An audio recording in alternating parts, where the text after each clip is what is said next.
Bueno, pues hacía bastante tiempo que no nos juntábamos. Ya. Llevamos tocando nuestras ocupadas vidas. Sí, sí, es No que da para no. más.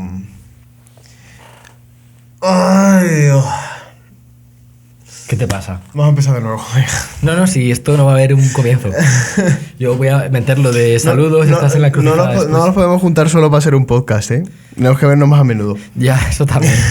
Probablemente sea cierto. Pero bueno, menos de una piedra, ¿no? Al menos estamos aquí hablando en directo delante de...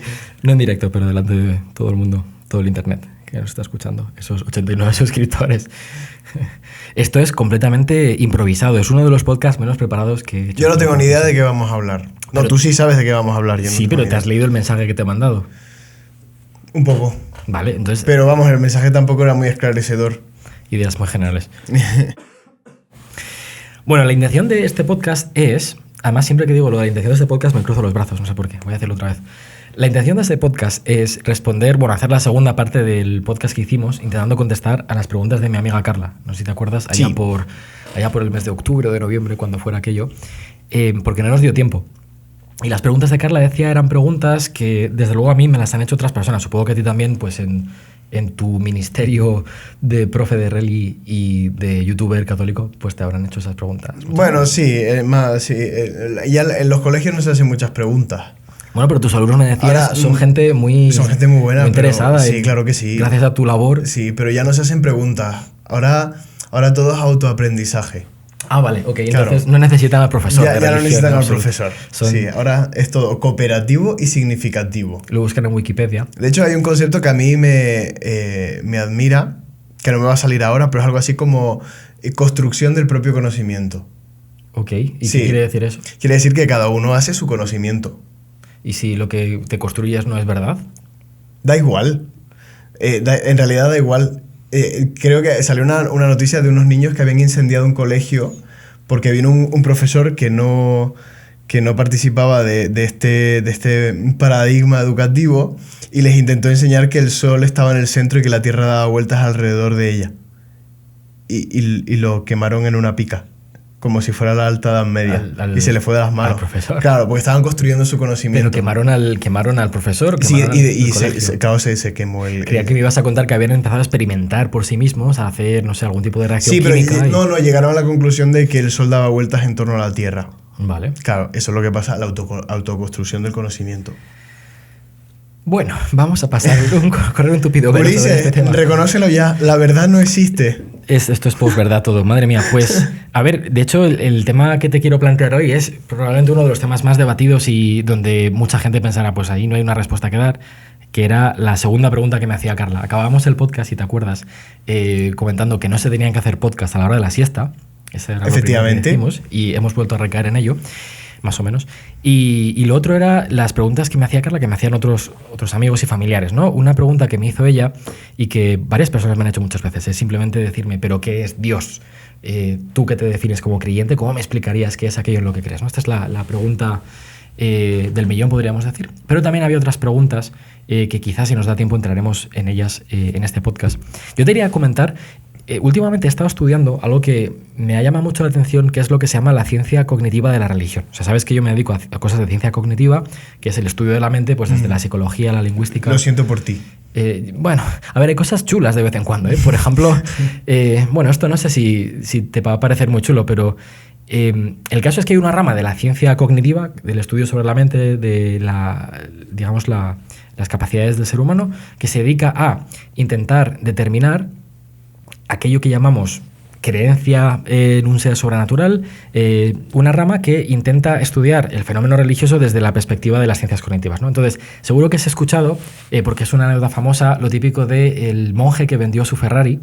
Ah, bueno, he escuchado el título, pero no la he leído. Bueno, pero la idea, que es la idea de un francés que se va al Tíbet y Ajá. se hace budista. Ajá. Y encuentra la iluminación, etcétera. Se llama Mathieu Richard, si me acuerdo correctamente. A lo mejor no se llama así, pero bueno. Y el caso es que hay esta rama de la ciencia cognitiva donde se dedican pues a coger a gente del estilo de Mathieu Richard y ponerle electrodos en el cerebro para ver que mientras está meditando, pues a ver si las ondas gamma de su cerebro son diferentes. Como los etcétera. niños de las apariciones de Medjugorje. Exacto. Sí, les que ponían- hay muchas fotos de esos niños ahí Electrodificados. electriturados.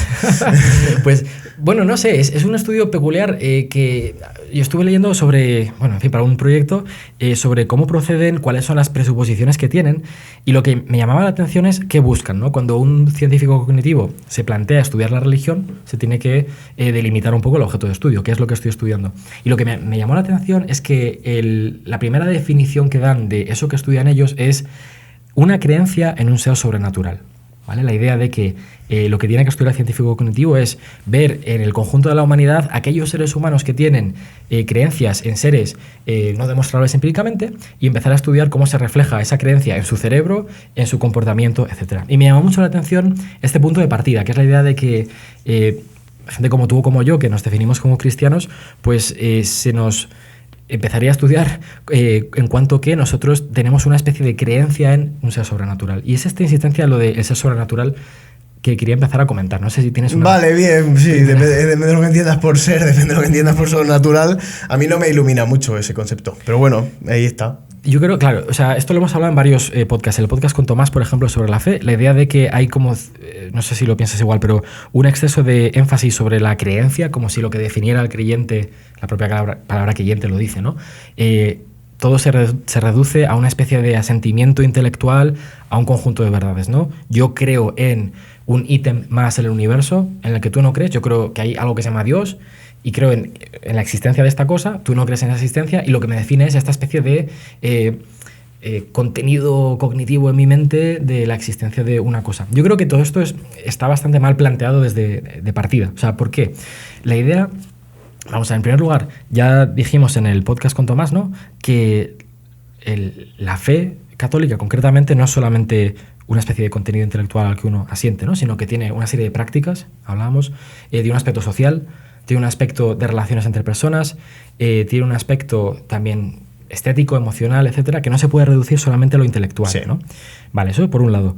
Por otro lado, claro, yo es que me he encontrado incluso en creyentes, y esto es lo que te quería comentar, personas que han definido a Dios como un ser sobrenatural, ¿vale? Es decir, sí, que su creencia es pues que hay algo ahí en algún lugar del universo, no lo sé, lo podemos identificar mejor o peor, pero que es una especie de ser que supera todo lo concebible por nuestros intelectos, o que es una especie de entidad muy poderosa, o alguna cosa así. Entonces, a modo de entrada un poco en el tema, a mí me interesa mucho examinar estas concepciones populares, ¿no?, que a veces tenemos sobre lo que es Dios, cuando la gente empieza a hablar de Dios. Entonces dice, sí, pues es un poco la teoría del monstruo del lago Ness, me parece a mí, ¿no? Sí, la cafetera intergaláctica, ¿no? ¿Vale? ¿Qué es la cafetera intergaláctica? Bueno, la cafetera, que en algún lugar del universo tiene que haber una cafetera, ¿no? Lo que pasa es que no hemos llegado a ella, no la vemos, pero hay un lugar reservado para la cafetera intergaláctica, ¿no?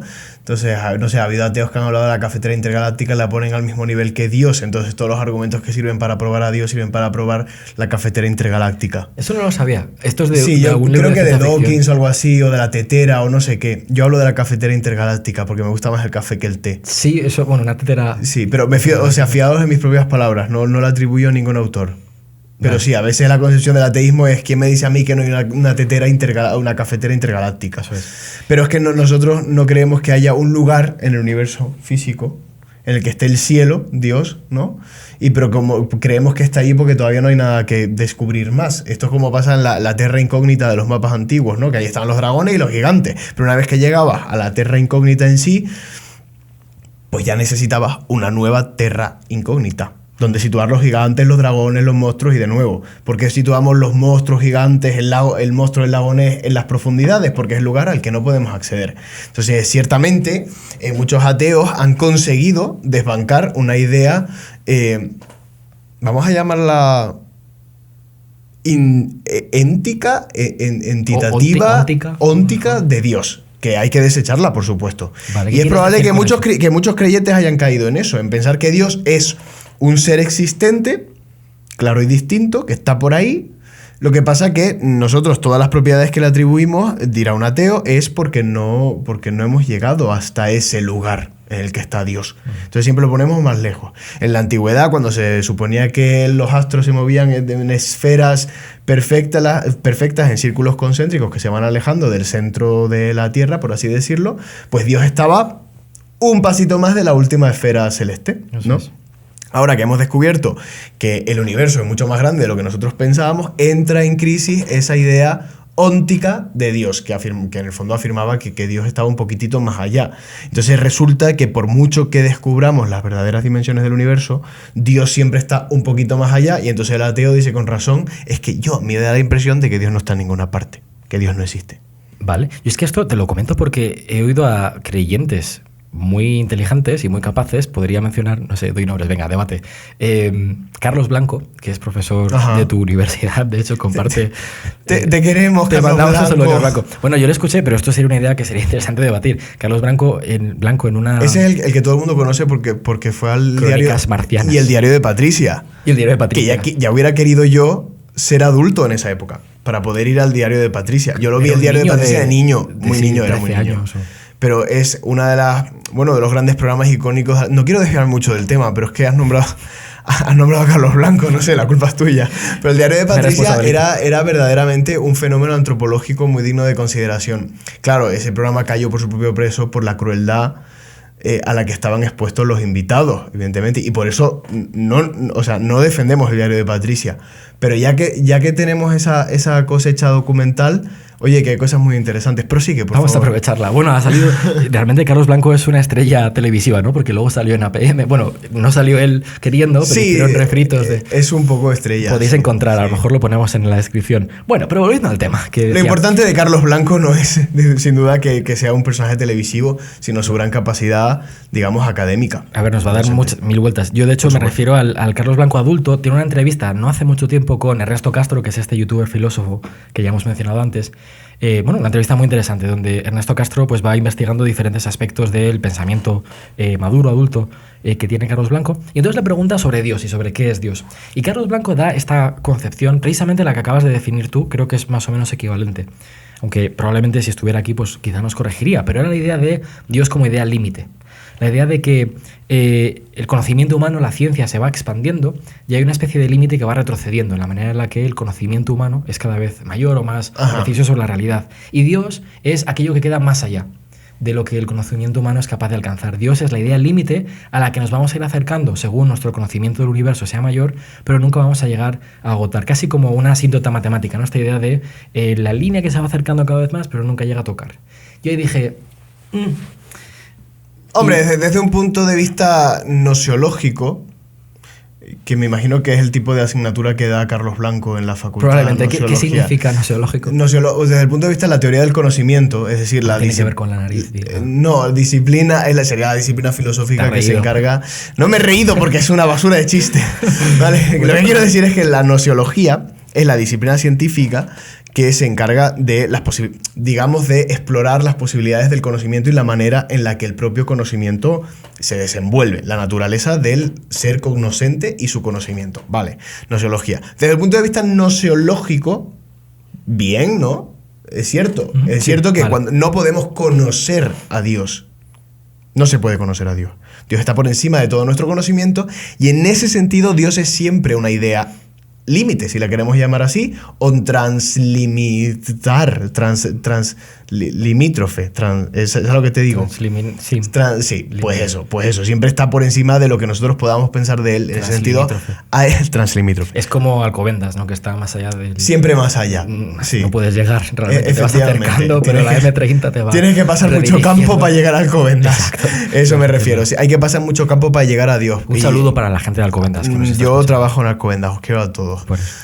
Efectivamente, no se puede llegar a la idea de Dios. Como punto de vista del conocimiento. Del conocimiento. Ahora bien, desde el punto de vista, digamos, ontológico, pues mira, sería una definición de Dios bastante insuficiente.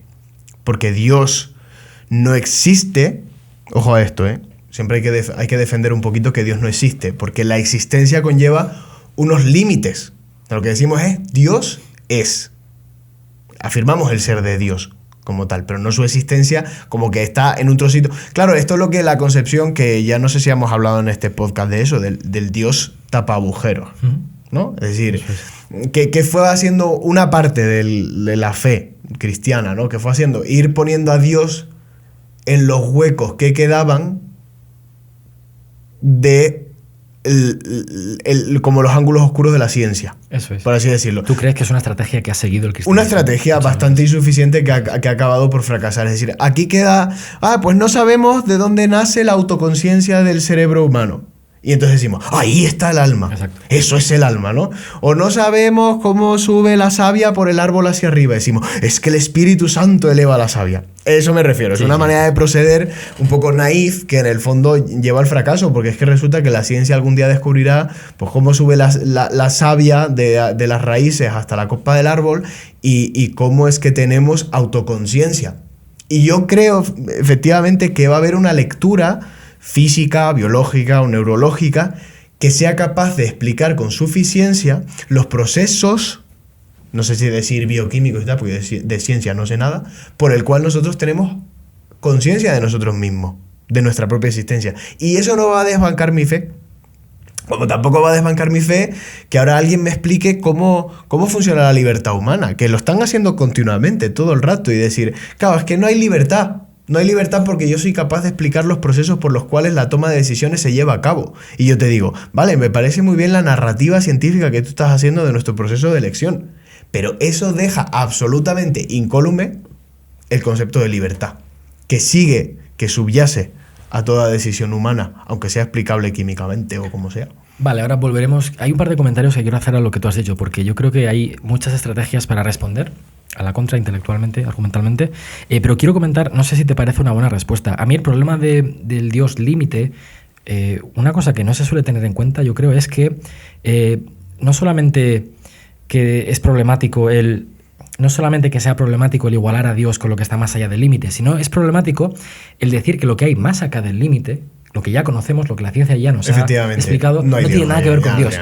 Eso es, claro, es que la gente a mí me parece que no se suele dar cuenta. Estamos, a lo mejor, para algunas personas les parecerá obvio estas cosas que estamos diciendo, pero no lo son en absoluto. Yo creo que aclarar la idea de la cafetera intergaláctica o la idea del Dios límite me parecen pasos previos necesarios, ¿no? Entonces a mí me interesa mucho, y supongo que a ti también, como alguien que se está dedicando últimamente al tema de Tolkien, de El Señor de los Anillos, etcétera, esta idea de que, tal y como lo veo yo, la idea de que Dios es lo que ponemos al otro lado del límite va de la mano de la idea de que lo que hay de este lado del límite ha dejado de tener relación alguna con Dios, con algo trascendente. En el fondo es una idea muy ilustrada de la realidad y de lo que el mundo es. Es decir, una concepción en el fondo, si se me permite, deísta. La fe, la iglesia, el cristianismo no es deísta. El deísmo es la doctrina filosófica según la cual hay un ente sobrenatural, que eso es lo que me estaba diciendo al principio, ¿no? Un ser sobrenatural. Un ser sobrenatural que es como un Mickey Mouse que está orquestándolo todo, ¿vale? Con música de fondo. En la sala de controles del universo. Exacto, está haciendo música y está controlando todo el universo, ¿no? Y lo llamamos sobrenatural porque está por encima del orden que nosotros concebimos como natural, que es lo positivo o lo científicamente demostrable. Vale.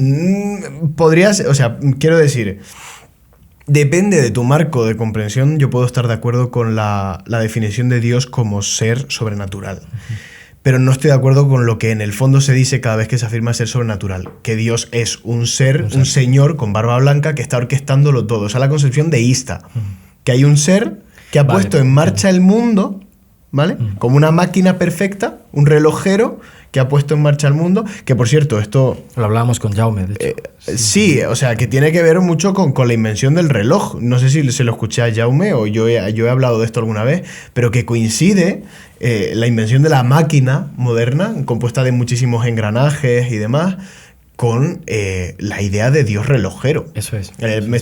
Más que la ilustración, tendríamos que remontarnos seguramente, y que me corrijan los suscriptores, al siglo XVI, ¿vale? Que es cuando empieza esta idea de que Dios pueda ser un relojero. Un relojero que además tiene que intervenir de vez en cuando para hacer algunos ajustes, y eso serían los milagros. Sí. Claro, decía, aquí hay algo que falla. Hay un bug en el sistema. Se dice bug, ¿no? Sí. Que cada vez que digo una palabra en inglés es que me echo a temblar. No cada vez. Ha habido algún par de... Sí, por eso las digo, después me corriges. Pero no las has dicho mal. Cuando dijiste mainstream, era simplemente acento australiano. ¿Sabes que The Australians? Claro, yo tengo mucho acento australiano. Porque te gustan los canguros. Claro. Y el surf. Y el surf, sobre todo, es verdad. Que eres canario. Se me había olvidado. ¿No te he contado cuando me subí a una tabla de surf? No, hace mucho Buah, esto. casi he hecho la pota. Vale. Me mareé. Pero ¿en Tenerife te refieres? Efectivamente. Ah, vale, pero era la primera y única vez que te has subido Sí, a tabla tú. efectivamente, la primera y única vez. Pero siendo canario nunca lo has No, intentado. no, yo varo las olas. ¿Se dice así, varar? Eso es lo que hacen las ballenas cuando... No, pues nosotros decimos varar olas. Te acabo de imaginar a ti tirado en la No. orilla, en plan, como una Ese fue el que ballena puse en la varada. tabla. No, pero cuando varo olas con mi propio cuerpo, que es como hay que varar olas, estupendamente. Vale. Olas de 4 o 5 Pero metros. no con la tabla, ¿te refieres? O sea, que no, cuando intentaste con la tabla... no me pidas que lo haga con la tabla porque me mareo. Vale, vale. ¿De qué estábamos hablando? Del dios del deísmo. No, estábamos hablando de... El creador de las olas. Del creador de las Claro, olas. el deísmo No. concibe que está Dios en el otro lado del océano, abanicando para crear las olas que llegan a la orilla. Y tú te preguntas, ¿de dónde vienen las olas? Esto es como, no sé si viste el vídeo Sabía de... completamente lo que iba a decir, ¿eh? Pero bueno, No, sí. bueno, no, porque lo que te estoy diciendo es muy interesante. Claro, por eso te olvido. No, de hecho me empecé a imaginar, ha sido la imagen No, de ti varado en la playa. Le suele pasar a la gente cuando yo hablo, que es que dice, me da igual lo Se que te queda. iba a decir, porque es que de verdad. Bueno, pues lo que te iba a decir es que había un youtuber de los albores de YouTube, ¿sabes? De los comienzos, que defendía la idea de Dios, diciendo, ¿y si Dios no existe, cómo podéis explicar la lluvia? Y se acababa el vídeo. Entonces te dejaba esto es como Rajoy, que decía, esto no es como el agua que cae del cielo sin que nadie sepa muy bien por qué.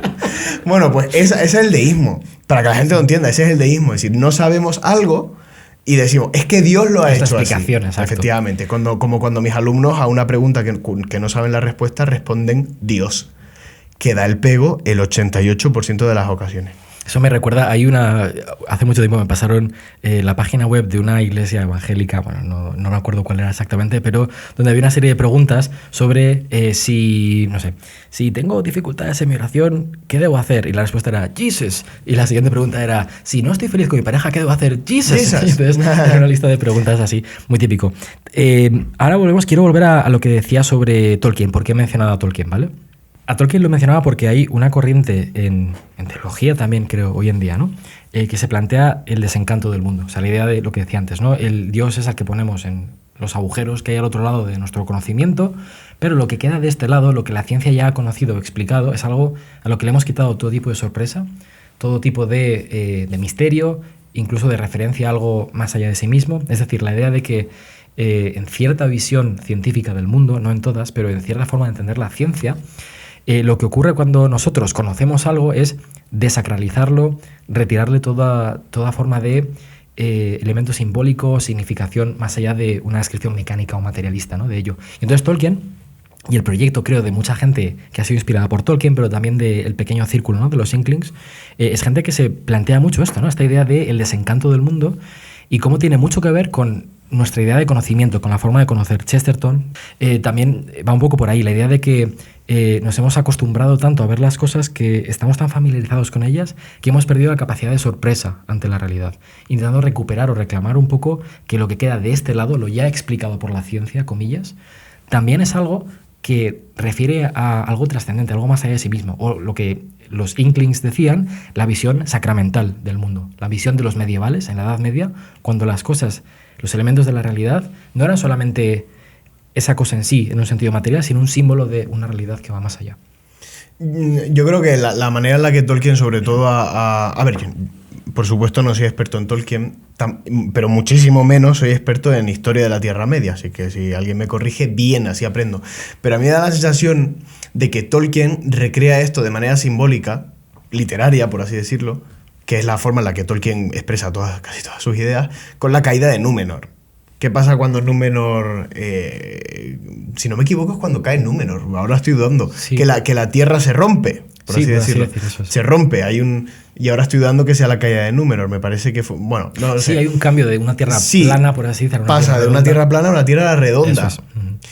La redondez de la tierra, tanto para Tolkien, pero también para Nietzsche, para el poeta de Nietzsche, ¿no? Un proto-Nietzsche, por así decirlo, para muchos otros pensadores, es el símbolo de, digamos, la insuficiencia de lo donado para satisfacer el deseo. La Tierra al final es redonda, demasiado redonda. Y el hombre ya nunca puede llegar a Valinor, diría Tolkien. O sea, por mucho que avance en línea recta, no va a llegar a esa Promised Land, a esa tierra prometida, a esa tierra bendita, la tierra bendecida, no va a llegar nunca.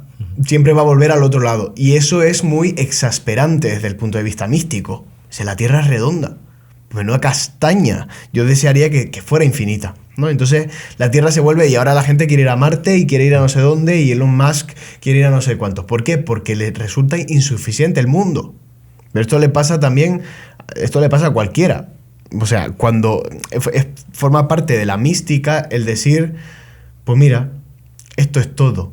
Y entonces, claro, el místico en el último nivel, el que ha llegado al máximo nivel de mística, ya se reconcilia con la finitud del mundo. Y ya no se quiere morir, ya no... Pero sí que es verdad que forma parte del proceso místico el decir, el mundo es demasiado redondo. Demasiado redondo. Y nos falta como esa apertura del mundo. Entonces sí que es verdad que hay un cierto desencanto de lo real que nos lleva a querer ir no sé, el caso de los creyentes, a poner a Dios más allá del mundo, digo yo, que puede ser. Vale, yo quería, y ahora vuelvo a una cosa que dijiste antes y de la que te mencioné, ¿no? Que había formas de responder. Lo siguiente, vale, hemos descartado el Dios límite, el Dios que está en los agujeros de nuestro conocimiento. No está ahí. ¿Por qué? Porque, bueno, hay una tendencia, la ha habido históricamente por parte de creyentes, de intentar usar a Dios como explicación de todo aquello que no hemos explicado todavía, ¿vale? Pero decimos, no, pues es que a lo mejor algún día la ciencia va a ser capaz de explicar la libertad humana o procesos bioquímicos que ahora mismo no conocemos, etc. La pregunta es, el ateo, yo creo, diría aquí, vale, pero ¿no se vuelve Dios innecesario en cierto momento? Si asumimos que Dios no es el Dios tapagujeros, no es simplemente la explicación de todo lo que no conocemos todavía, ¿no podríamos decir que, bueno, no hay lugar, es decir, cómo se relaciona Dios con el resto del mundo si Dios no está solamente de ese lado del límite ni de este lado del límite? ¿No podríamos postular un universo que está contenido en sí mismo, donde no hace falta que haya nada más allá de ello? Si asumimos que todo va a tener una explicación, o la puede tener en principio, científica, naturalista, ¿qué sentido tiene postular que haya un Dios? Sí, esa fue la crisis del siglo XIX, que ya ha llovido. La lluvia que Dios manda. Soy muy lento para todo. A ver, ya lo sabes. No, quiero decir que me parece. Pero quiero decir que un ateo que quiera sujetarse a eso, a la manera de Stephen Hawking, ¿no? De si conocemos todas las leyes del mundo, ya Dios no tiene sentido. No hace falta. ¿Para qué? Si se explica a sí mismo. Pero esto es de una pobreza filosófica tremenda. Tremenda. Recordemos que el materialismo absoluto, me imagino que habrá muy pocos filósofos que la defiendan de manera incuestionable. Lo quieren defender, ¿eh? Hay muchos filósofos. Vale, me alegro por ellos y me encantaría sentarme con alguno para que me explique la autosuficiencia de la materia. Porque yo, por mucho que le doy vueltas, yo a veces intento hacer debates con mis alumnos, digo, venga, a defender las posiciones ateas. Pero es que me veo en un serio compromiso para intentar defender, aunque sea de manera ficticia, el rol del ateo materialista. Porque es una posición filosófica muy comprometida y muy comprometedora. Porque te pillas los dedos. ¿Cómo es esto que la materia se debe a la existencia a sí misma? Y dice, sí, y volvemos a la caída del Dios tapagujeros, que es un proceso que yo tengo que hacer con muchísimas personas, porque me dicen, ¿pero cómo va a ser el mundo infinito? El universo, se refiere. Me preguntan, ¿cómo va a ser infinito? Entonces, eso está reñido con la existencia de Dios. Digo, tú es que sigues teniendo una concepción tapabujeril de lo que es Dios. Porque en el fondo sigues pensando que Dios está un poquito más allá del mundo. Pero yo no tengo de verdad ningún problema en afirmar ni la macroinfinitud del mundo, que sea infinito hacia las estrellas y que nunca encuentres el final, ni la microinfinitud, que parece mucho más incuestionable. ¿Qué es la microinfinitud? Que el mundo sea infinito para adentro. Claro, o sea, que si tú vas a la realidad subatómica, tú puedes seguir explorando. Bueno, sí. ¿No has visto Ant-Man? ¿El hombre hormiga? No lo he visto yo. Pues bueno, pues puede seguir haciéndose pequeño infinitamente. De manera que ya el ácaro parece un bisonte. Y luego puede seguir hacia abajo y seguir hacia abajo. Y al final tampoco encuentras límite en el mundo subatómico. Me imagino yo. Que a lo mejor un científico me da dos tortas. Sí, habría cosas chulas que decir también. Vale, pero quiero decir que en el fondo no está reñida la idea de la infinitud del mundo con la existencia de Dios. Porque Dios ni se limita por el mundo, ni el mundo supone un límite a la existencia de Dios en el sentido contrario, ¿no? O sea, que no pasa nada, Y de hecho, muchos con Santo Tomás de Aquino, en alguna de sus obras, no en la Suma Teológica, tendría que explorar un poquito esto para traer la cita correcta, pero no tenía problemas en afirmar la infinitud del mundo, ¿vale? Y muchos autores... Está en la segunda parte, libro cuarto, en la cuestión 121. Te lo acabas de inventar, ¿verdad? Sí, me lo he inventado, mano. Por favor. Esperaba que hubieras creído Aquí un poquito antes. el que se inventa las cosas soy yo. Bueno, pues nada, todo se pega menos De hecho, lo no bueno. está en la suma teológica. No, eso no está en la teología, eso está en la suma contra gentiles. O en la catena ahora o en alguna de las cosas que esas que... Probablemente. No sé, no tengo ni idea, pero hay muchos autores que han afirmado que conviene más a la grandeza de Dios haber creado un mundo infinito. Se puede afirmar, Y ya efectivamente. está. Eso es. Y bien, y si el mundo tiene 200 millones de años o lo que sea que diga el tutorial de turno de esto de biología en YouTube, pues lo que tenga, Vale. que es que no me importa. De verdad, es que cuando nos ponemos con la evolución y contraponemos creación a evolución, por ejemplo, te suena ese cuento, ¿no? Sí. Me da tontería. Eso es. Pues menuda tontería, porque ¿qué tiene que ver? O sea, no me parece que estén en el mismo plano de la realidad. Y por tanto, no están contrapuestos que Dios haya podido crear el mundo como le dé la gana, con millones de años, con 1000 años o en 7 días. Que tampoco lo descarto. ¿Sabes? Quiero decir, ¿por qué? Porque me da igual. Quiero decir, no he entrado en esos temas. Vale. Pero no suponen un desafío para mi fe. Bueno, te digo dos cosas. O sea, en primer lugar, de manera más biográfica, si quieres. O sea, mi variedad de ateísmo, cuando yo no creía en Dios, era materialista. De hecho, o sea, yo estaba convencido de que toda la realidad quedaba agotada por la categoría de materia, de lo material. ¿Vale? Y no es algo que sea tan evidente. Hay muchos filósofos, bueno, serios. El adjetivo serio es extremadamente relativo, pero hay muchos filósofos de una cierta educación y cultura filosófica, es decir, que conocen muy bien estos debates, que siguen queriendo mantener, ¿no?, el materialismo y defenderlo. Yo no me voy a meter mucho ahí. O sea, sí que puedo comentarte, ¿no?, que una idea que me ayudó a ir un poco más allá del materialismo era darme cuenta de que, si bien muchos ateos materialistas critican a la religión como una especie de corsé sobre el pensamiento, es decir, la religión te impone una serie de límites al pensamiento, lo que puedes decir o no decir, porque tiene dogmas, porque tienes que creer esto obligatoriamente, esta idea, ¿no? Me di cuenta de que el materialismo es igual, o sea, también tiene una serie de principios, vamos a llamarlo así, que son perfectamente dogmáticos, que es, por ejemplo, el principio de que todo lo que existe es material, que es un principio que no se puede demostrar de manera material, pero que tiene consecuencias tales como que el materialista no puede, este es un argumento que me llamó mucho la atención, ¿no? El materialista no puede, por principio, por su propio sistema, pensar en algo que sea inmaterial o que esté más allá de la materia. Me explico. El ejemplo de la inmortalidad es un ejemplo que da Chesterton en el libro Ortodoxia, que tengo aquí justamente, que es la idea de que el creyente puede pensar en la inmortalidad o no pensar en ella todo lo que le dé la gana. O sea, él puede pasarse el día soñando con la vida eterna o no pensar en eso.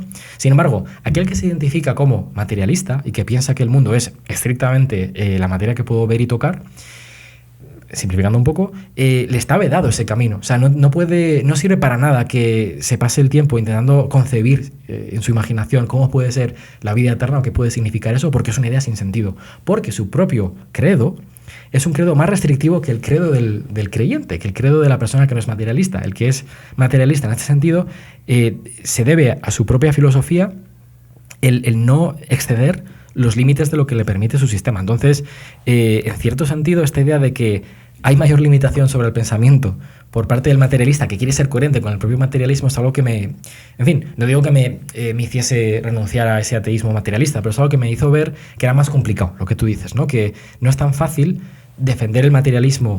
Mira, se me ocurre una cosa y voy a decirla así, la lanzo y ya luego lo lamentamos. Venga, pero valiente, me sí. parece que el materialista está incapacitado para asumir las evidencias teológicas y un teólogo cristiano no está incapacitado para asumir las evidencias materialistas.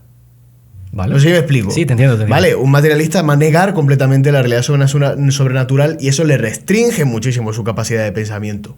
Pero un teólogo acepta todas las evidencias del materialismo, porque te voy a decir una cosa, la Iglesia Católica no puede oponerse a una evidencia científica y nunca se ha opuesto a una evidencia científica, al menos de forma perseverante.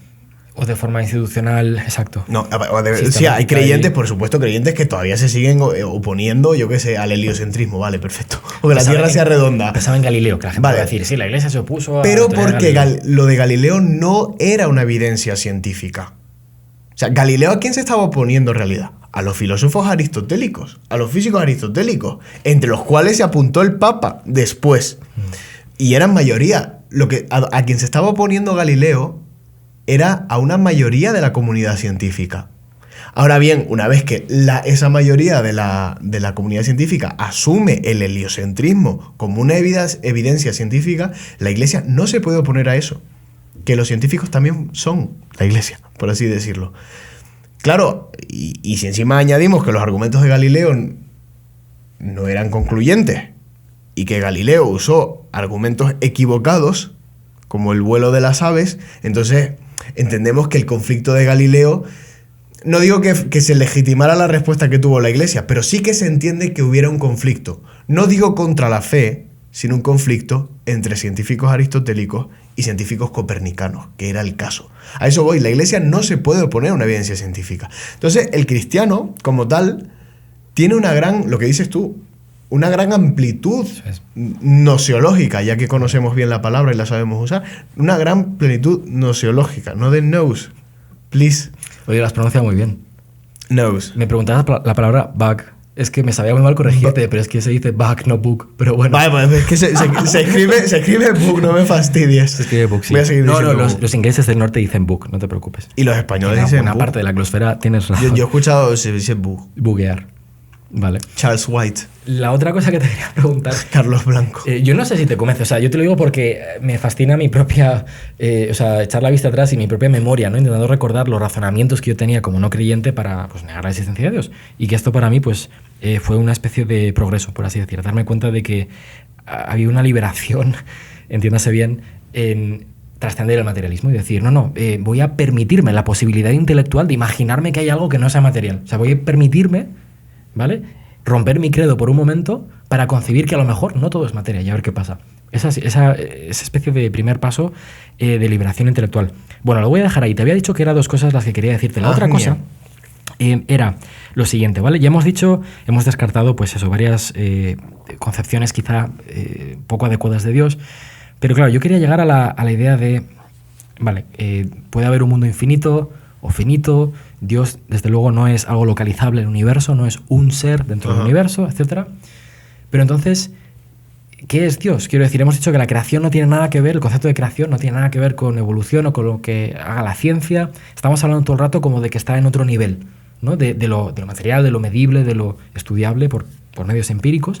Entonces, claro, llega la pregunta yo creo natural, ya no solo del ateo, sino de muchos creyentes, de decir, vale, entonces, de todos los ¿cómo creyentes. se puede saber qué es Dios y qué decimos de él? El qué es Dios es una pregunta de todos los creyentes. De todos los creyentes. Y es una pregunta que no tiene una respuesta, digamos, sólida, inamovible, definitiva, sino que la respuesta a esa pregunta es un camino. Es un camino. No se puede decir, o sea, no va a haber una IA se dice IA, ¿no? IA. Inteligencia artificial. Sí. Bueno, pero eso es en español. Vale. No ¿Cómo me pedirás que te diga cómo se pronuncian palabras en español. En inglés se dice por favor. AI, ¿no? AI, sí. AI. AI, de la otra manera. Artificial Intelligence. AI. Sabes que ninguna de las vocales en inglés se pronuncia como se escribe. Es una cosa... Vale, bien por ello. ¿Verdad? Bien por ello. Así van. Bueno. Ánimo. Lo que te iba a decir, que ya se me ha olvidado, realidad, no, pero tenía pinta de ser La interesante. inteligencia artificial, perdón que te cortara. Que no va a haber inteligencia artificial lo suficientemente poderosa para responder a este tipo de preguntas. Porque no hay un código de respuesta sólido. No se va a dar. Entonces, ¿qué es Dios? Pues yo qué sé, no lo puedo saber, no se puede dar una respuesta definitiva. Lo que sí se pueden hacer es emprender caminos de respuesta a esa pregunta. Y eso es lo interesante. No está en, oye, mira que es Dios, tú te lo digo y tú te conviertes. Nadie jamás en la historia se ha convertido así. Bueno, alguien sí, supongo, pero que no es fácil encontrar una persona que haya preguntado, mira, ¿quién es Dios? Pues Dios es el ser ese per se sumum y existence y lo que... Iba a mencionarla ahora, pero... Vale, pues esa, pues no, nadie se va a convertir con eso, porque no es una respuesta que comunique la esencia divina. Ni se puede conocer a Dios a través de ese tipo de definiciones que intentan precisarlo. Pero no solamente convertirse, ¿no? O sea, el ateo genérico que me está hablando por el pinganillo me está diciendo, hey, pero no es hacer trampas el decir que es un camino, no estás evadiendo la pregunta realmente, ¿no? Es mucho profesas... más... es mucho más exigente que eso. Porque si el ateo precisa de mí una respuesta, se la voy a dar. La voy a buscar en Wikipedia. ¿Cómo es esta famosa...? Ipsum esse subsistens. Ipsum esse subsistens. De Tomás de Aquino. O per se subsistens o algo así. Ipsum esse subsistens. Perfecto, vale, ahí la tienes. ¿Y ahora qué? Vale, Cada no. uno a su casa. No, vamos. No, o sea, eso quiero decir que está muy bien, me parece bien, pero eso no dice nada sobre Dios. Lo que dice más o menos es como, bueno, tiene que estar por aquí. Tiene que estar por aquí. Yo creo que la postura de Santo Tomás está más acorde con lo que tú piensas y crees también de lo que creo que aceptas. O sea, realmente lo que Santo Tomás propone es un método en el sentido etimológico de un camino. También, ¿vale? Pero bueno, vamos a explicar un poco esto. O sea, la postura estándar, al menos la que ha sido estándar muchos años mucho tiempo en la Iglesia, es la de decir que no podemos saber qué es Dios, pero podemos saber que Dios es. Es decir, podemos conocer que Dios debe existir, hay algún tipo de indicios, no sé si entrar en eso sería un debate muy complejo, pero que hay una serie de indicios suficientes tanto en el cosmos como en la propia ley moral inscrita en el corazón de cada persona, como en la conciencia, para saber que hay un Dios. Vale. Ahora, que sea ese Dios es problemático porque está sujeto a las oscuridades, por así decir, de la búsqueda que hace cada cual, de ese principio, de ese seguimiento de la voz de la conciencia.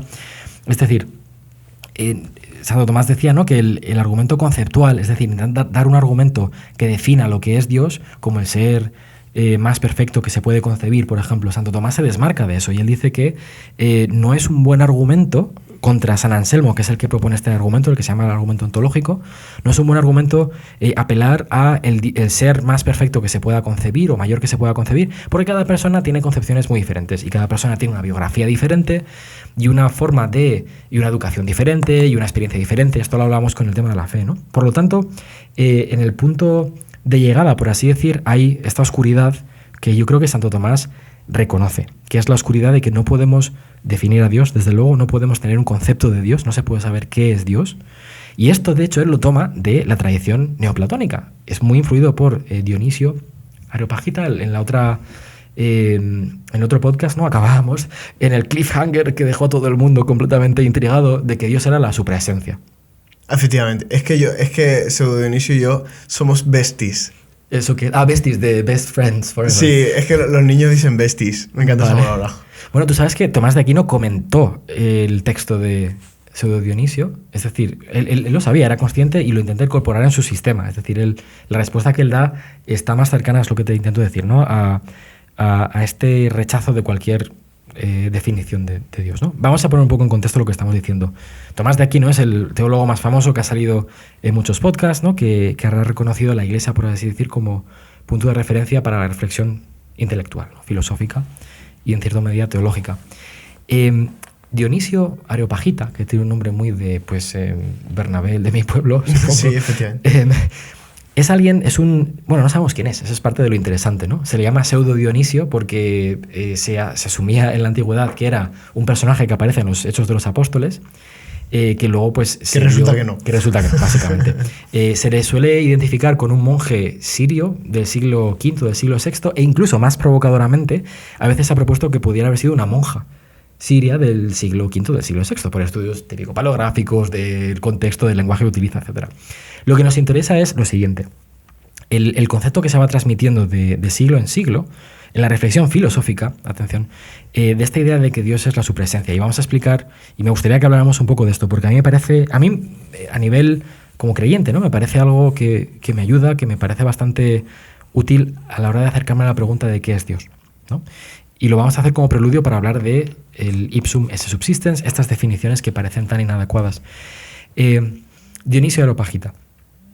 Areopagita, hay que aclarar que no Felicidades por decirlo bien, ¿eh?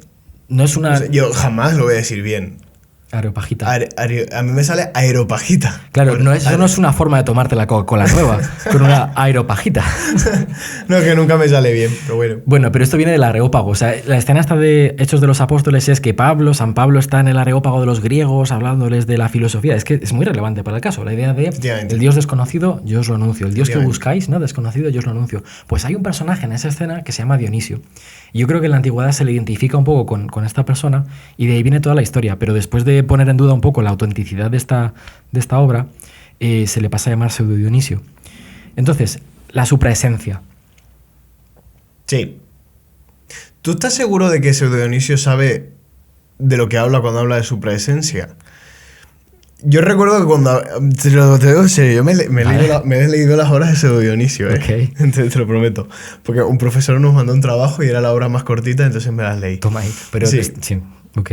Y Pseudo Dionisio, yo decía, pero este hombre cuando habla de su presencia, esto es el comodín del público. O sea, cuando ya no sabes qué decir, ¡pum!, lo pones. Y poco más. Y me parece bien. Y me parece bien. Lo que está haciendo Pseudo Dionisio en el fondo es decir, mira, todo el mundo se pone a decir que Dios es bueno, que Dios es justo, que Dios es verdadero. Vale, pero es que Dios no es justo. Dios no es bueno. Dios no es bello a la manera que nosotros pensamos que Él es. Y entonces está hablando todo el rato de la supraesencia divina como una forma de quitarnos la tontería de decir, Dios no es como tú piensas que es. Todo el riesgo que hay de antropomorfizar la esencia divina. ¿El riesgo qué? ¿De qué, perdón? Anthropomorphize. Perdón, qué malo soy. Eso. Bueno. A eso me refiero. Que ese riesgo idolátrico de decir un Dios a nuestra medida. Pseudo Dionisio debe ser como un poco el teólogo de cabecera de todos los teólogos. Tenerlo ahí en la mesa de noche muy... Porque toda afirmación que nosotros decimos sobre Dios, rápidamente hay que recular. Decir, bueno, suponiendo que Dios sea así. Claro, pero esto no es un comodín que se saque de la manga Pseudo Dionisio. De hecho, la razón por la cual se sabe que Pseudo Dionisio tiene que haber escrito por lo menos después del siglo III, siglo IV, es por lo siguiente, que es que esta idea de supraesencia, que es, vamos, yo me lanzo a la piscina, yo quiero abrir el abanico de contexto filosófico, me encanta hacer esto en los podcasts y creo que es necesario. Esto viene, de hecho, de la tradición neoplatónica, te decía. Hay un pasaje en la República de Platón o sea, la idea de cómo surge esto es bastante sorprendente. Pero hay una referencia, así como dicha de paso, por parte de Sócrates en un libro de la República de Platón, donde Sócrates le dice a su interlocutor, la idea de bien está más allá del ser, ¿vale? Y esto es una idea que luego no desarrolla Platón, o sea, en el texto me refiero, inmediatamente en este diálogo pasan a hablar de otra cosa, es una idea que deja ahí, como la deja caer de repente. Y entonces, ¿qué pasa? En un par de siglos después, Plotino, que es este filósofo que sistematiza un poco las obras de Platón, es un filósofo, ya digo, ¿no?, del siglo II después de Cristo, Que Dios lo tenga en su gloria. que es un filósofo pagano, no es creyente, no es cristiano, y su discípulo, que es...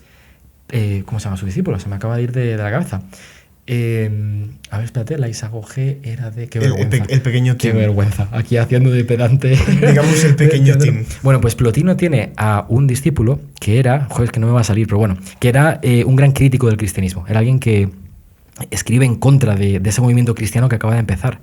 Para que veas un poco cómo son las paradojas de la filosofía. ¿Qué hacen Plotino y su discípulo, que va a permanecer sin nombre hasta ahora? Pipino el Breve. Pipino el Breve. ¿Cómo se llamará? Me encanta ese nombre, Pipino el Breve. Lo tienes ahí en la cabeza y no te sale, pero bueno. Ojalá pudiera llamarme Pipino el Breve. Pipino el Breve. Porfirio es el nombre. Mejor que Pipino el Breve incluso, ¿no? Bueno, da igual, Plotino y Porfirio, vaya nombres. Sí, esto es un nombre muy de... Bueno, pues el caso es que esta gente se fija en esta idea de que la idea de bien platónica, ¿no? Esta idea de Platón de que todo el principio de todo lo que existe es la idea de bien, tal. La idea de bien está más allá del ser. Ellos cogen esta idea y la sistematizan. Hacen un sistema súper complejo, pero muy interesante, donde Plotino va a decir que todas las cosas que nosotros podemos llamar ser, cosas que son, ¿vale?, implican una relación. Puesto que yo la he conocido y la he llamado ser, o sea, dígase de una planta, dígase de una persona, de una roca, de algo que yo he conocido, con lo que he interactuado, etcétera, ¿vale? Todo lo que es ser implica una relación entre el que lo conoce, el que interactúa con ello, etcétera, y por lo tanto implica dos. Es decir, dos términos de una relación. Y Plotino dice, pero hay un principio que trasciende este dos, que es el uno, lo que Plotino va a llamar el uno, que es algo que está más allá del ser, más allá de todo lo que es y de todo lo que existe. Y este uno es tan perfecto en su simplicidad que todas nuestras palabras fallan al intentar referirnos a él, que no hay ni siquiera un lenguaje, puesto que el propio lenguaje nos relacionaría con este uno, y por lo tanto, como está más allá de cualquier tipo de relación, trasciende todo lenguaje, solo nos queda una especie de silencio místico o asombrado o silencio totalmente trascendental frente a esta idea que se puede intuir desde aquí, desde este lado, la idea de que hay algo que trasciende todo lenguaje y todo pensamiento. Y esta idea tiene una atracción enorme en toda la corriente, no solamente neoplatónica, sino en este diálogo que tú has tratado, ¿no? Has hablado de ello muchas veces. El cristianismo inicial, que tiene que vérselas, meterse en el barro, saltar ahí a la refriega con los filósofos paganos de la época, el cristianismo va a decir, aquí hay algo, es un lenguaje que me permite hablar de Dios, de mi Dios, como alguien que está más allá de todo lo que puedo nombrar en este mundo, algo que trasciende todas las categorías.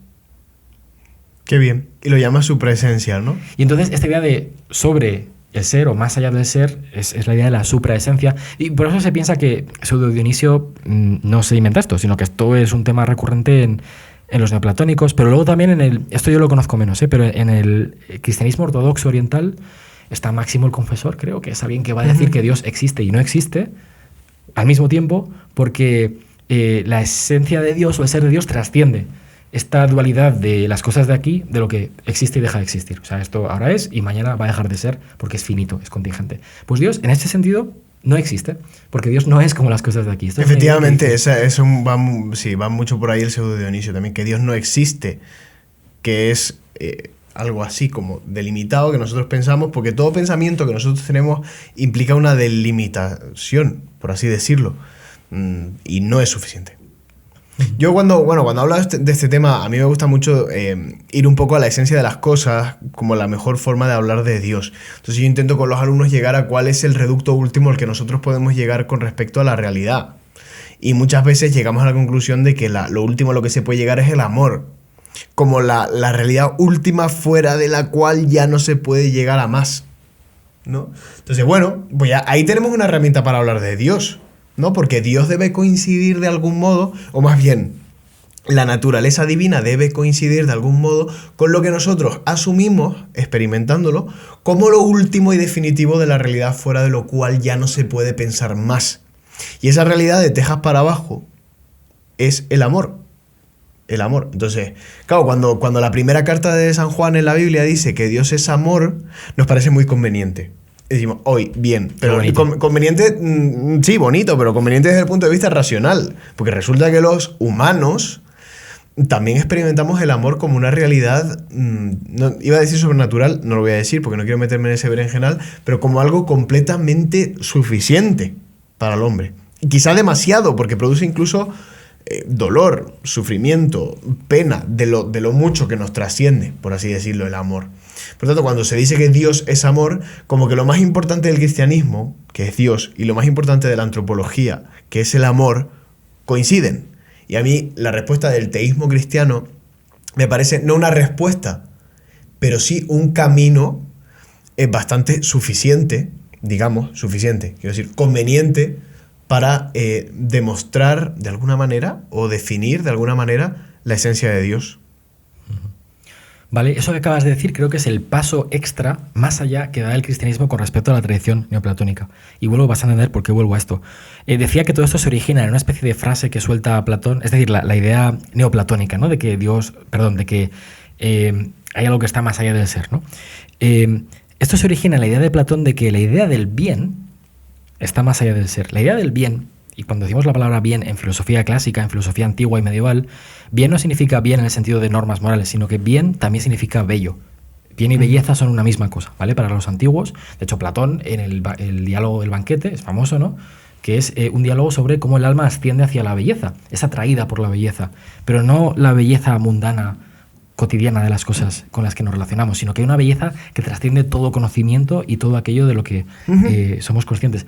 Y entonces es esta idea de que aquello que está más allá del ser es algo que se llama bien, pero se puede llamar también bello. O kalos, ¿no? Me imagino. Kalos en griego, sí, algo así. Entonces esto llega a la filosofía medieval y cuando Tomás de Aquino intenta dar su definición, que no es una definición de Dios, él está jugando con cómo se relacionan bien y ser. ¿Vale? Ese es el debate en la filosofía cristiana, que es, Dios es ser en cierto sentido, pero también sabemos que Dios es belleza, es aquello que atrae los corazones de todos los seres humanos hacia Él como punto último de descanso de todas las ansias y aspiraciones de lo que existe, ¿no? Y el gran debate en la Edad Media, no vamos a meter en esto, ¿no? Pero el debate en los medievales es cómo se articula la relación entre ser y entre belleza barra bien, ¿no? Santo Tomás da la respuesta de que hay que afirmar que Dios es ser. O sea, él no se quiere... Él quiere integrar la tradición neoplatónica Y lo hace con una respuesta pues, que le da la primacía al ser sobre el bien. Bueno, ¿por qué hace esto? En gran parte lo hace por este pasaje del Éxodo, el pasaje famoso donde Moisés está en el desierto, ha escapado de Egipto, etc. Y va a descubrir el nombre de Dios. Que hasta Dios, o sea, que Dios hasta entonces permanece sin nombre. The burning bush. No, es Bush en este caso. ¡No, Dios mío! Es Bush. Odio el inglés. Es Burning y todos sus lacayos. Es al revés, lo siento. Vale, sí. venga. Es Buck, pero luego se dice Bush. Un día haremos un podcast Ok, de sí, perfecto. aprendiendo inglés con The Crossroads. Burning bush. Qué desastre. Bueno, pues de ¿Se Burning dice Bush. George Bush también? Sí, George Bush. Toma, niño. No, George Bush. Eso sería como coger el bus para ir a la school. ¿Y cómo se dice? ¿Trump? Porque Trump. Nicolás Maduro dice Trump. Trump. Mr. Trump. Trump. Tú di Trump. Trump. Sí. Sí, me gusta la fonética española. Trump. Gracias. El pato Donald. Bueno, entonces... ¿Pero cómo se dice? Trump. Vale, gracias. Pero lo habrás escuchado en... No mucho. Bueno, qué mal queda ponerse a hablar de la belleza de Dios habiendo hablado de... Donald Trump. No, bueno, o sí. Nicolás Maduro. Nicolás Maduro. ¿No te parece personajes Ahí va. fabulosos? Dios mío. ¿Ves? Es que esto es un desastre. El espíritu de la belleza. El espíritu de la belleza. No, lo que iba a decir es, Aphrodite. este pasaje a mí me parece espectacular, ¿no? Cuando Moisés está en el desierto, se acerca al burning bush, a la zarza ardiente, ¿no? Y entonces Dios se revela su nombre. Ejie, Asher, Ejie. Toma ahí. De nada. Esto es en hebreo, o sea, si ya qué nivel de pedantería podemos llegar en este episodio. Estamos rozando el cielo probablemente. Literalmente, sí, ¿no? te lo iba a decir en griego, pero tampoco me lo sé. Yo Yo no me que lo he sé. sido más de la Septuaginta. Es más de la Septuaginta. La Biblia griega. Bueno, Sí. pues Dios le dice que su nombre a Moisés es Soy el que soy. Yo tenía entendido que eso significaba en el hebreo el que era y está siendo y va a ser o algo así. Bueno, es que eso mucha gente se lía con eso. Es el imperfectivo, o sea, en hebreo tienes el Ajá. perfecto y el imperfecto. Es como un tiempo que no tiene una referencia pasada. Pero generalmente, o sea, no hay ninguna duda aquí. Hay una especie de presente habitual de soy. Ya. Soy el que sí, soy. Sí. La única alternativa sería que dijera fui. Fui el que fui. Sí, muy interesante. Vale, entonces Sí, eso sí. se puede hacer. Pero bueno, no me lo sé en el griego. Pero Abel, que realmente esto es el punto de contacto entre la filosofía cristiana y la filosofía de la antigüedad, ¿no? La idea de... Sí, muchos dudan que en el sentido originario de este texto se pueda afirmar tal cosa. No, pero luego gente, judíos como Filón de Alejandría, Ya, etcétera, efectivamente, lo la van a decir, recepción- aquí en la está. recepción de ese texto. Eso es, Sí, no, sí, efectivamente, sí. no, Moisés, Sí, Moisés no es un filósofo griego, esto no tiene nada que ver con la filosofía griega, pero los judíos de influencia helenista, de influencia griega, pues dicen, bueno, aquí hay un punto de contacto con el Dios que es ser, ¿no? Dios como ser. Pero, claro, problema, ¿cómo articulamos el ser con la belleza, con el bien, lo que estábamos diciendo? Y hay una corriente muy fuerte en la historia de la filosofía, y no me voy a meter más en esto, que va a defender eso, que Dios es belleza aún por encima del ser, que hay algo más allá. Puedes llamar a Dios ser, pero solo de manera cualificada, añadiendo el matiz de que Dios no es ser como los demás seres del mundo, sino que hay algo que va mucho más allá de eso y que nos deja mudos sin poder hablar o describir qué es aquello. Y es una experiencia mística, es una experiencia que se relaciona con el amor, en un sentido ordinario, y de ahí sale el ipsum esse subsistens de Tomás de Aquino, que significa el ser mismo subsistente, es decir, es la idea de que él le da un poco la vuelta, todo lo que existe, todo lo que es, participa de esa Efectivamente. fuente original que es Dios como ser incondicionado, ilimitado, infinito. Todo lo que existe es una especie de llama que surge, que brota de este fuego imperecedero y eterno, ¿no? que es Sí. Dios, por así decir. A mí me gustaría decir que cuando hablamos de evidencias, lo que es una palabra muy interesante, la de evidencia, ¿no? Que habla que entendemos por evidencia. A mí me gustaría preguntarle a una persona que se enamora qué es evidente para él. Y seguramente esa persona te dirá que la evidencia, la única evidencia que tiene en ese momento es que ama y que está enamorado, ¿no? Y eso se muestra como una realidad incuestionable, por así decirlo, ¿no? Me parece a mí que es el tipo de evidencia que los místicos adquieren sobre la existencia de Dios, sobre este ser subsistente. Adquieren una evidencia de amor. Y lo dejo ahí, simplemente como puerta de entrada, por ejemplo, a un diálogo sobre la mística y qué es la mística y por qué el místico conoce a Dios. Estaba a punto de preguntarte, ¿no? Porque lo has mencionado antes como este conocimiento místico sobre la realidad de Dios, Ujú. que es una vía más excepcional, podríamos decir, quizá. No se espera, quiero decir, el creyente No estoy seguro, depende de lo que entiendas por mística. Está claro que experiencias místicas de tipo hollywoodiense, muy pocas personas la adquieren. O sea, que son experiencias místicas. O sea, con efectos especiales. Ah, vale. Sí, bueno, hollywoodiense oscuro, ¿no? Pues posesiones diabólicas, estigmas y cosas así. O por el lado bueno, ¿no? Levitaciones, locuciones, presencia de la Virgen María, ¿vale? Apariciones marianas. Vale, vayas donde te vayas, son experiencias místicas sobrenaturales con efectos especiales, digamos, que son menos frecuentes. Pero la experiencia mística, desde luego, no es algo infrecuente. No es algo infrecuente. Son muchísimas las personas que yo conozco, que yo mismo, que podemos decir, oye, yo he tenido una experiencia de Dios que trasciende por completo, primero, mis expectativas, segundo, que trasciende mis deseos, y en tercer lugar, que siempre hay que decir algo, en tercer lugar, que supera con mucho mi propia idea de Dios. E incluso va contra mí. Es que esto es lo bueno del cristianismo y del judaísmo, que es un Dios que va contra la persona a veces. Eso hay que decirlo, porque sí. Claro, porque para mí eso es una evidencia muy fuerte de el profeta Jeremías, ¿no? Es decir, no me conviene que Dios me siga dirigiendo la palabra, porque es que me meto en unos fregados aquí que nadie me cree, que todo el mundo me desprecia, que me llaman agorero, que me dicen que predico la guerra, que atraigo el infortunio, por así decirlo. No quiero que Dios me hable. Y da golpes en la mesa. Y Dios le sigue hablando. Para mí eso desarticula en muchos sentidos el argumento clásico del ateísmo, sí, como el Dios proyectado. Eso es. No sé si era Feuerbach. Eso es alemán, está más allá de mi competencia. Pues ni idea, no vale, pero esta persona, si no me equivoco, ¿no? Entre otros muchos filósofos de la sospecha y demás, lo que vienen a decir es que el Dios del cristianismo es una proyección. Dices, ¿qué proyección puede haber en un Dios tan profundamente inconveniente para nosotros? Eso es, sí. ¿Vale? Y a eso voy. Muchos místicos han tenido experiencias de Dios inconvenientes. Exacto. Me parece importantísimo. Y problemáticas. Sí. No, eso. Es que me da rabia porque he escuchado a ateos muy inteligentes, a Alex O'Connor, que es uno que mencioné en un podcast, que me parece una gran promesa, ¿no? Porque es capaz de dialogar verdaderamente con creyentes y lo hace en su canal de YouTube. Muy inteligente este chico, muy joven.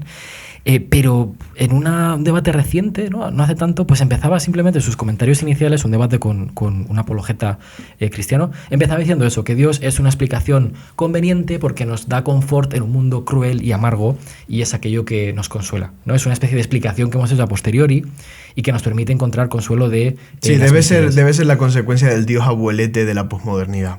Puede ser culpa de los propios cristianos, sí. Pero es que me parece tan evidente y tan de cajón. O sea, cualquier persona que haya tomado en serio por un momento la idea de Dios se da cuenta de la inconveniencia, o sea, la complicación que introduce en la vida de una persona responder a esos llamados, a esas demandas, no solamente morales, sino también de toda la vida, y incluso intelectuales, que pone sobre el creyente la creencia en Dios, ¿no? Eso me parece fundamental. Lo que tú estabas comentando... me parece que se puede llamar como la vía de la interioridad, ¿no? Dentro de estas vías de acceso a Dios a través de la propia experiencia del amor, etcétera, que es legítimo. O sea, en la reflexión cristiana ha habido muchísimas formas de acercarse a Dios. A mí me gusta también defender la vía quizá más clásica, quizá más tomista de Santo Tomás, que no solamente parte de lo interior, sino también un poco de lo exterior, del mundo, de la realidad. A mí me parece que el gran problema que tienen muchos ateos que probablemente no queden satisfechos con este podcast y con lo que acabamos de decir es... que algo que decía Alistair MacIntyre, un filósofo escocés, el creyente y el no creyente no se diferencian porque el creyente cree en el universo del no creyente más un ítem extra que no está en el universo del no creyente. Es que el mundo que habitan es diferente. Efectivamente. ¿Vale? Y esto me parece muy importante. Entonces, yo con mis alumnos en filosofía lo he comentado, bueno, esto no ha sido adrede, no les he dicho esto es un argumento en favor de Dios, pero a mí me parece muy importante defender que en la visión medieval, en la visión de Santo Tomás, lo que hay es una realidad plural. La realidad no se puede englobar bajo un solo concepto. La realidad, no digo Dios. El mundo no se puede reducir a una categoría, materia, por ejemplo, o espíritu. O espíritu también. Me aprieta, ¿no? No, sino que hay muchos tipos de cosas. La realidad que vemos es una especie de caleidoscopio plural donde no podemos englobarlo todo bajo las capacidades de la razón humana, porque hay cosas que exceden esa capacidad de englobarlo todo bajo un solo concepto. Y hay muchos filósofos de la ciencia, por ejemplo, que están proponiendo una noción pluralista de la ciencia. La ciencia no nos da una sola visión de la realidad, un solo concepto de la realidad, sino que nos dice que la realidad tiene una pluralidad de cosas que se deben estudiar con métodos diferentes, de diferentes maneras. Y yo creo que solo cuando una persona ha entendido este punto de partida filosófico distinto, que es el de una realidad que no se puede englobar bajo un solo concepto, el proyecto tan típico de la modernidad, de reducirlo todo a mente o materia o espíritu, lo que sea, te das cuenta de que la visión trascendental o un poco más poliédrica de Santo Tomás, lo que hay es que a partir de la incapacidad de nombrar toda la realidad con una sola palabra, con un solo concepto, tenemos una pista de esa distancia que separa a Dios de la propia realidad. Es decir, ya que ni siquiera la realidad creada la puedo subsumir bajo una misma idea, esa especie de salto que hay a la hora de hablar de diferentes cosas usando diferentes tipos de lenguaje es el salto proyectado casi al infinito que tiene que hacer mi intelecto para hablar de un Dios que está aún más alejado de la realidad, en el sentido de la pluralidad que hay aquí es una pista, ¿no?, de esa distancia que media entre Dios y yo. Aunque con la pregunta que, claro, que dejaría a la persona, que es la de ¿vale? ¿Cómo entras en relación con este Dios? Hablábamos de Plotino, que había planteado que cualquier forma de relación ya te trae al lado de lo que es y que Dios está más allá de toda relación posible. El cristiano da un paso más allá, que es lo que decía que creo que es la gran contribución del cristianismo, es decir, que ese uno que está alejado de todo y que parece que no se puede alcanzar, se ha revelado, se ha abierto su propia interioridad para entrar en relación con nosotros, ha tomado una iniciativa y eso se revela como amor, que es la idea de que frente al Dios, este Dios casi correcto del neoplatonismo, que está más allá de todo lo que existe, el cristiano habla de un Dios que está más allá de todo lo que existe, pero que recorre esa distancia él mismo. De vuelta para llegar hasta nosotros y poder hacer posible ese lenguaje, ese encuentro, ese diálogo que no sería posible de otra manera. Y yo creo que esto hay que decirlo así, que si no fuera por ese paso del otro lado, nosotros no podríamos conocer a Dios o hablar de Dios. Y por eso defendemos desde el cristianismo que es la iniciativa, la de Dios, sí, la que nos permite hablar de él. Sí, desde luego, sin la encarnación, que es el proceso por el cual Dios entra en relación con nosotros, podríamos afirmar la conveniencia de la existencia de Dios, pero de ninguna manera podríamos llegar a conocer su ser. Eso es, como tal. Sí. Vale. Bueno, pues yo creo que lo podemos dejar aquí. No sé cómo de útil habrá sido, pero mi intención... Bastante. Sí, ¿no? Ya queda clarísimo todo. No, todo el mundo... Dale a like y suscríbete. Sí, por favor. Nunca decimos que se suscriban. Ya. Eso es un clásico. Pues yo lo agradezco mucho para... No porque sea útil, sino porque es propio del género literario de YouTube y de los podcasts. ¿Cómo se dice eso en inglés? Dale a like y suscríbete. Give a like and subscribe. ¿Subscribe o subscribe? Subscribe. Es un término medio entre las dos cosas. Subscribe. Es una O aspirada cerrada. Una O aspirada cerrada. ¿Podrías hacer la O aspirada cerrada? Subscribe. Eso suena más a Anígar Tiburo. Hola, corazón. Hola, corazón. Corazón de champiñones. Corazón de champiñones. Ay, señor. Bueno, amigas. Hasta el próximo programa. Que no, espérate, que la próxima vez quiero que Carla, que me dijo que le gustó el episodio, pero que me dijo que eras muy bueno barriendo para casa. Sí. Bueno, pues es que estamos grabando en mi puñetera casa. Y digo lo que quiero. No, pero yo me gustaría que viniera la próxima vez, le vamos a invitar a que venga a hablar. Nada, simplemente eso. Esto es un intento por mostrar que un discurso sobre Dios tiene muchísima validez, muchísimo peso dentro de la propia tradición filosófica, es decir, esto no son locuras que se le ocurren solamente a los creyentes, sino que hay mucha filosofía fuera del cristianismo que se ha planteado estas preguntas y que tienen pues un pedigrí, digamos, que es considerable, ¿no? Y que es posible tener un cierto lenguaje y reflexión sobre qué es Dios, es posible dar algún tipo de respuesta. Yo he avanzado la de ipsum esse subsistens como una posibilidad y hemos puesto en contexto lo que esto podría querer decir, ¿no? Y también hemos hablado de la idea de que Dios es amor, como la otra vía para conocerlo a través de la interioridad propia. Y todo esto para decir que se suscriban. No, ya después de esto no se van a querer suscribir. Que sí. Por favor, vale. Aunque no te guste, tú suscríbete, que nos viene muy bien. Aprovecho para avisar que no van a quedar muchos más episodios de la primera temporada. Estamos grabando lo que va a ser el episodio número 7, ¿vale? Y tengo intención de hacer 9 episodios. En la medida de lo posible. ¿Vale? Y luego habrá un pequeño break, nos tomamos nuestras vacaciones y todo lo demás. Claro que sí. Porque si no, el éxito se nos sube a la cabeza. Exacto, demasiado éxito hemos tenido. Bueno, yo le agradezco a todos los suscriptores por el apoyo y por habernos seguido en esta primera temporada. Nunca hubo una primera temporada que fuera buena, todas tienen algún tipo de imprevisión. Pues las de Netflix son las únicas que valen la pena, ¿eh? Sí, luego ya cuando esto va todo en decadencia. Bueno, pues no sé. Pero vamos, que los podcasts no suele ser así. Yo espero mejorar. O sea, todos los podcasts tienen que empezar con bastantes problemas de sonido y demás. Vale. Bueno, pues nada, gracias por escucharnos y hasta la próxima. Hasta luego, Charles White. Adiós. Anegarty Borough. Venga, ya está. Vale. Tendríamos que ver el vídeo de Encarnita con las Spice Girls.